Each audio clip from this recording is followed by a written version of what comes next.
সুপ্রিয় শিক্ষার্থী বন্ধুরা, আসসালামু আলাইকুম। ওয়ার্ডপ্রেস বাংলা টিউটোরিয়ালের স্পেশাল একটি এপিসোডে আপনাদের সবাইকে আবারও স্বাগতম জানাচ্ছি। আমি ফ্রিল্যান্সার মান্নান। আমি আপনাদের সামনে এখন যে ভিডিওটি অন করে রাখছি সেটা হচ্ছে পার্ট 3 ওয়ার্ডপ্রেস বাংলা টিউটোরিয়াল কোর্সের। এই ভিডিওতে আমি দেখিয়েছি how to install WordPress in local host or XAMPP. মূলত জ্যাম্পে ওয়ার্ডপ্রেস ইনস্টল করতে গিয়ে আপনাদের একটা প্রবলেম হচ্ছে, আর সেই প্রবলেমের সলিউশনের জন্যই আজকের এই ভিডিওটা আমি তৈরি করতে যাচ্ছি। সেই প্রবলেমটা হচ্ছে কি, যখনই আপনার ওয়ার্ডপ্রেস ইনস্টল করতে যান তখন there has been a critical error on your website, এই সমস্যাটা আসতেছে। তো এটা আসলে আমি অনেকভাবে ট্রাই করছি সলিউশন করার, তো শেষ পর্যন্ত আমি একটা বিকল্প পন্থা অবলম্বন করেছি।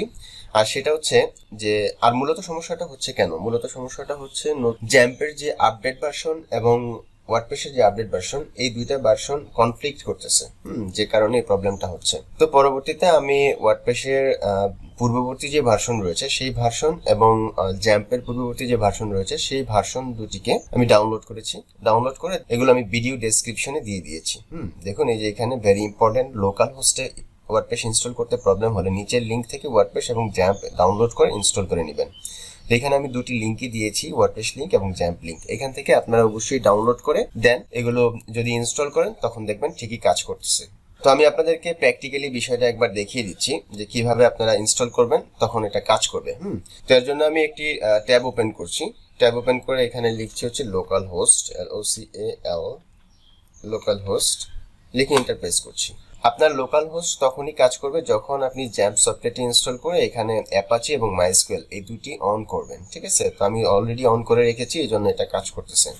আমরা যদি লোকাল হোস্টের মাধ্যমে ওয়ার্ডপ্রেসটা ইনস্টল করতে চাই, প্রথমে আমাদেরকে জ্যাম্প ডিরেক্টরিতে যেতে হবে। এর জন্য আমি লোকাল ডিস্ক অ্যাপে জ্যাম্প সফটওয়্যারটি ইনস্টল করেছি। আমি লোকাল ডিস্ক অ্যাপে যাচ্ছি, দেন এখানে জ্যাম্প ইনস্টলের ভিতরে আমি জ্যাম্প সফটওয়্যারটা রেখেছি। এরপর আমি যাবো হচ্ছে এসটিডক্সে আসলাম। এখন জ্যাম্প ইনস্টল, এখানে আপনার নেমটা জ্যাম্প, শুধু জ্যাম্প থাকতে পারে, ঠিক আছে? তো এটা আপনি দেখে নেবেন, যখন ইনস্টল করবেন তখন এই ফোল্ডারটা আপনি পাবেন। তো আমি জ্যাম্প ইনস্টলের ভিতরে কি এসটিডক্সে আসলাম। অনেকেই ভাবতে পারেন যে আবার জ্যাম্প ইনস্টল এইটা আসলো কেন, এটা আমি নিজে এই নামটা চেঞ্জ করে দিয়েছি। এটা আপনারা মাথায় রাখবেন এবং মনে রাখবেন। দেন এসটিডক্সে আসবেন, আসার পর এখানে আপনি একটা ফোল্ডার ক্রিয়েট করবেন। মাউসের রাইট বাটনে ক্লিক করে নিউতে যাবেন, দেন ফোল্ডারে ক্লিক করবেন, ফোল্ডার চলে আসবে, একটা নিউ ফোল্ডার। আমি এটার একটা নেম দিচ্ছি test1। অলরেডি টেস্ট নামে একটা ফাইল আছে, এই জন্য আমি test1 দিচ্ছি। দেন আমি ব্রাউজারে চলে যাচ্ছি। ব্রাউজারে এসে এখন যদি আমি localhost/test1 দিই, দেন ইন্টারপ্রেস করি, তাহলে আসলে কিছুই আসবে না। দেখুন, test1 দিয়ে যখন আমি ইন্টারপ্রেস করলাম তখন এই যে এখানে name, last modified size, description এবং parent directories, just index of test1 index হয়েছে, কিন্তু এখানে কোনো ফাইল বা ফোল্ডার নেই, যে কারণে এটা আসেনি। তো এখন আমরা যে ডাউনলোড করেছিলাম ওয়ার্ডপ্রেস, আমি এখানে যাব, ডাউনলোডসে যাচ্ছি। তো দেখুন, এই যে ওয়ার্ডপ্রেস জিপ আকারে যে রয়েছে 5.0.1, বর্তমানে ভার্সন হচ্ছে, আমি যদি দেখাই 5.8. দেখুন কোথায় এটা, এই যে 5.8.2, কিন্তু এটা আসলে কাজ করতেছে না, যে কারণে আমি ওয়ার্ডপ্রেস 5.0.1টা এখন সেট আপ করবো। এখান থেকে আমি এই জিপ ফোল্ডারটা কপি করে নিলাম। কপি করে নিয়ে আপনারা অবশ্যই এখান থেকে ডাউনলোড করে নেবেন। আচ্ছা, কপি করে নিয়ে আমি যাব হচ্ছে লোকাল ডিস্ক অ্যাপে, দেন জ্যাম্প ইনস্টলের ভিতরে, এরপর হচ্ছে এসটিডক্সের ভিতরে, এবং এইখানে আমি যে ফোল্ডারটি ক্রিয়েট করেছিলাম test1, এইখানে যাব, যে আমি জাস্ট এখানে পেস্ট করে দিলাম, চলে আসলো। তো এখন আমি এই জিপ ফাইলটিকে আনজিপ করব। আনজিপ করার জন্য অবশ্যই একটি আনজিপ সফটওয়্যার থাকতে হবে আপনার পিসিতে, সেটা হতে পারে 7zip অথবা উইন্ডার, তো যেটাই থাকুক না কেন। আমি এখন এটাকে আনজিপ করছি, রাইট বাটনে ক্লিক করলাম, ক্লিক করে দেন এক্সট্রাক্ট হেয়ারে ক্লিক করছি। দেখুন, ফাইলটি এক্সট্রাক্ট হয়ে গেছে। এখন আমি জিপ ফাইলটি কেটে দিচ্ছি, ডিলিট করে দিলাম। দেন ওয়ার্ডপ্রেস ফোল্ডারের ভিতরে আসলাম, এসে দেন সবগুলো ফোল্ডার এবং ফাইল এখান থেকে Ctrl+C চেপে কপি করে নিলাম। কপি করে দেন আমরা আপন লেভেলে এসে ওয়ার্ডপ্রেস ফোল্ডারটি যেখানে আছে এখানে এসে জাস্ট পেস্ট করে দিলাম। তো দেখুন, ওয়ার্ডপ্রেসের সবগুলো ফাইল এবং ফোল্ডার এখানে চলে আসছে, WP admin, WP content, WP includes সহ সবগুলো ফাইল এবং ফোল্ডার। এখন আমি এই যে ওয়ার্ডপ্রেস ফোল্ডারটি রয়েছে, এটা আমি এখান থেকে ডিলিট করে দেব। ডিলিট করে দিলাম। দেখুন, ওয়ার্ডপ্রেস ফোল্ডারটি চলে গেল। এখন আমরা আবারও ব্রাউজারে যাব। তো localhost/test1 লিখে আমি আবারও ইন্টারপ্রেস করছি। দেখুন, আমাদের সেটআপ অপশন চলে আসছে। তো এখানে ল্যাঙ্গুয়েজ সিলেক্ট করা রয়েছে ইংলিশ ইউনাইটেড স্টেটস, তো আমি এটাই রাখছি, রেখে দেন কন্টিনিউ বাটনে ক্লিক করছি। দেখুন, এখানে welcome to WordPress, before getting started we need some information on the database, we will need to know the following items before proceeding. তো এখানে আমাদেরকে database name, database user name, database password, database host এবং table prefix এগুলো দিতে হবে। তো এর জন্য আমরা আরো একটি ট্যাব ওপেন করে নিচ্ছি এবং এখানে লিখছি হচ্ছে localhost/phpMyAdmin। এন্টার প্রেস করছি, দেন ডাটাবেস অপশনে ক্লিক করছি। এখানে একটা ডাটাবেস নেম দিয়ে দেবো, ধরুন এটা দিলাম হচ্ছে টেস্ট 2। অলরেডি টেস্ট এবং টেস্ট 1 নামে দুটি ডাটাবেস রয়েছে, সো আমি এখান থেকে ক্রিয়েট বাটনে ক্লিক করছি।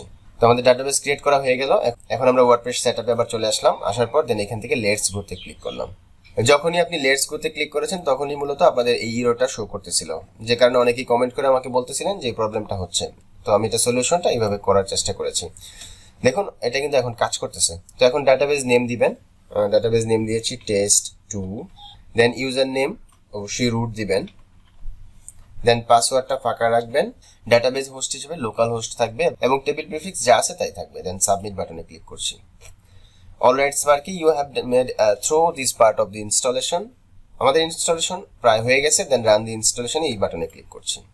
তো এখন আমরা ওয়ার্ডপ্রেসটা ইনস্টল করবো, এর জন্য এখানে সাইট টাইটেল দেবো। ধরুন সাইট টাইটেল হিসেবে দিলাম হচ্ছে test installation. Then user name হিসেবে আমি রাখলাম হচ্ছে অ্যাডমিন।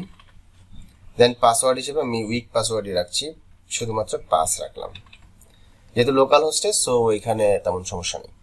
দেন কনফার্ম পাসওয়ার্ড করতে হবে এখানে। তারপর হচ্ছে ইমেল অ্যাড্রেস, আমি এখানে জাস্ট একটা ইমেল অ্যাড্রেস দিয়ে দিচ্ছি। দেন সার্চ ইঞ্জিন ভিজিবিলিটি, এখানে আপনি টিকমার্ক দিলেও পারেন না দিলেও পারেন, সমস্যা নেই, কারণ এটা লোকাল হোস্টেই।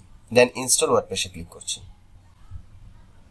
বুম, তো দেখুন আমাদের ওয়ার্ডপ্রেসটি সাকসেসফুলি ইনস্টল হয়ে গেছে। এখন জাস্ট লগ ইন বাটনে ক্লিক করতে হবে এবং পুনরায় আবার লগ ইন করতে হবে। অ্যাডমিন হচ্ছে আমার ইউজার নেম দিলাম, দেন পাসওয়ার্ড পাস দিয়ে দেন লগ ইনে ক্লিক করছি। সুপ্রিয় শিক্ষার্থী বন্ধুরা, তো দেখুন ওয়ার্ডপ্রেসটি সাকসেসফুলি ইনস্টল হয়ে গেছে। আশা করি এইভাবে পার্ট 3 যে প্রবলেমটা, সেই প্রবলেমটা আপনারা সলিউশন করতে পারবেন। তো এই হচ্ছে আমার প্রবলেম সলভিং ভিডিও আপনাদের জন্য। আশা করি ভিডিওটি অনেক ভালো লেগেছে। যদি ভালো লাগে তাহলে অবশ্যই লাইক দিবেন, আর আমার চ্যানেলে যদি আপনি একেবারে নতুন দর্শক হয়ে থাকেন তাহলে অবশ্যই চ্যানেলটিকে সাবস্ক্রাইব করবেন, পাশে থাকা বেল বাটনটি প্রেস করতে ভুলবেন না। আর ওয়ার্ডপ্রেস বাংলা টিউটোরিয়াল এই কোর্সে প্রায় 86টির মতো ভিডিও রয়েছে, এটি সহ 87টি ভিডিও হবে। আশা করি প্রথম থেকে শেষ পর্যন্ত আপনারা এই কোর্সটি কমপ্লিট করবেন এবং ওয়ার্ডপ্রেস নিয়ে আপনাদের ফ্রিল্যান্সিং ক্যারিয়ারকে আরো সামনের দিকে এগিয়ে নিয়ে যাবেন। সেই প্রত্যাশা এখানে বিদায় নিচ্ছি। ভালো থাকবেন, সুস্থ থাকবেন। আল্লাহ হাফেজ, ধন্যবাদ সবাইকে।